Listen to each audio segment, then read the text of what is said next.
AP CM Chandrababu Naidu గారికి ఒక్క ప్రశ్న. కనీసం రోడ్డు సదుపాయం కూడా లేని అమరావతిలో ఎకరం 20 కోట్ల అన్ని హంగులో ఉన్న విశాఖ భూములను పావలాకు 99 పైసలకు అమ్మేస్తారా?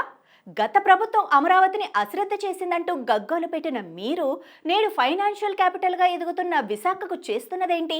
అమరావతిలో ల్యాండ్ మానిటైజేషన్తో నిధులు సమకూర్చుకోవాలనుకుంటున్నప్పుడు విశాఖలో ఇప్పటికే భారీ ధరలతో ఉన్న భూములను మాత్రం అలా ఎందుకు అమ్మటం లేదు? పరిశ్రమలు రావాలని కారు చౌకగా భూములు ఇస్తున్నట్లు చెప్పుకుంటున్న మీరు అదే కారు చౌకగా రాజధానిలో పరిశ్రమలకు భూములు ఇవ్వరా? ప్రభుత్వ భూములను పైసా నయా పైసాలకు అమ్మేస్తూ పూలింగ్లో కోట్లు పెట్టుకున్న భూములను తిరిగి రియల్ ఎస్టేట్కు అమ్ముతానంటారా? ఏపీలో నడుస్తున్నది ప్రభుత్వమా లేక రియల్ ఎస్టేట్ వెంచరా? పోనీ ఆదాయం లేని రాష్ట్రానికి మీరు ఇదే విధంగా సంపద సృష్టిస్తున్నారని సరిపెట్టుకోవాలని అనుకున్నా విశాఖ భూములు పప్పు బెల్లాల్లాగా, అమరావతి భూములు బంగారు పలకల్లాగాను మీరు ధరలు నిర్ణయించటం దేనికి సూచన?